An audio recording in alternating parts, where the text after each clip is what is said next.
So guys, look, I'm here to tell you a very simple truth. I spend millions on paid ads every single month for around 100 different e-com brands, and I'm here to tell you ROAS is bullshit. If you are looking at your ROAS to make decisions within your marketing in your e-com brand, you are making a huge mistake. And I would wager there are probably millions of e-com brands in the world right now that are doing exactly that. My solution instead is to recommend you to look at a couple of things. Your daily profit, okay, because this is objective, right? If you know how much you're spending on ads, your OPEX, which means your operational expenses, your cost of goods, all of these things, you can pretty easily, shipping, transaction fees, etc., you can pretty easily arrive at your daily profit. And if you're not tracking daily profit, Lord help you, because you might be saying, hey, my ROAS is a 3x, I'm doing great. But you could be running your business into the ground, right? You genuinely don't have any idea. So you need to be tracking your daily profit. You can track your CAC as well, because CAC is just a function of how much you've spent on ads overall, which is objective, and how many customers you've acquired in your Shopify, which is objective as well. And when I say objective, what I'm meaning here is what you can't be looking at to make decisions is native ROAS. So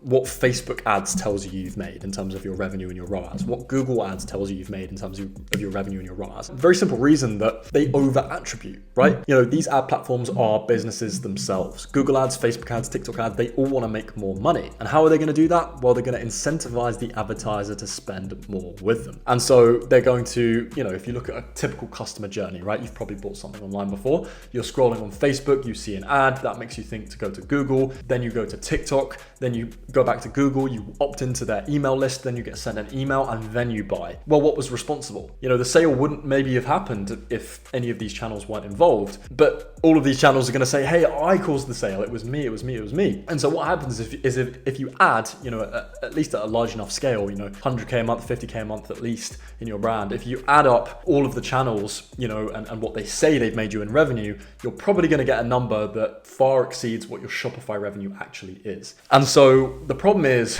that all of these businesses are optimizing towards ROAS, but it's inaccurate. What you need to be doing is optimizing towards your daily profit, your CAC, and your MER, which is like, how much you're spending versus how much your revenue pulling in overall. Okay, so your overall ROAS. Those are the only things that matter, and you need to track those daily. Okay, looking at ROAS is just a complete waste of time. It's going to lead you to make bad decisions. Now, ROAS is useful in its place, okay, because it can help you make hypotheses. So, for example, let's say your Facebook ads have a really good ROAS and your Google ads don't. You can make the hypothesis that your Facebook ads are doing better. They're bringing you more customers more efficiently. So what can you do? You can increase the amount of money that you spend on Facebook. Now, you don't declare that hypothesis a success if your Facebook ads report more money. You only declare it a success if your overall business actually makes more money, i.e. your daily profit goes up, or your MER gets better, or your CAC gets better, these objective metrics, okay? You can go a step further and even track NCAC as well if you want to, if you're really passionate about acquiring new customers, which is super important for, supplement brands with LTV. Shopify is going to tell you what your NCAC is. Again, this isn't an objective metric. And so you can do the opposite as well. If you introduce a new channel or you increase spend on a new channel and your NCAC gets worse or your MER gets worse, then you can pretty safely say this channel isn't helping. And to be honest with you, there are businesses that try and add on Google ads and they're just business that just gets worse, right? Because it's more geared towards Facebook ads. It's more of a demand generation business. We've seen this with unique supplement brands where there's not a lot of existing demand. And so they try and, introduce Google, spend more on Google, but it just doesn't work because, it's just a business that's more suited to Meta, and vice versa. We've had businesses that sell, really common things that people are always searching for example, private number plates, completely cut their Meta ads and their business improves. It makes more profit. The CAC is better, right? Because they're just running Google ads now. So really the smart way to go about e-commerce in 2025 is looking at these, what I would call objective metrics.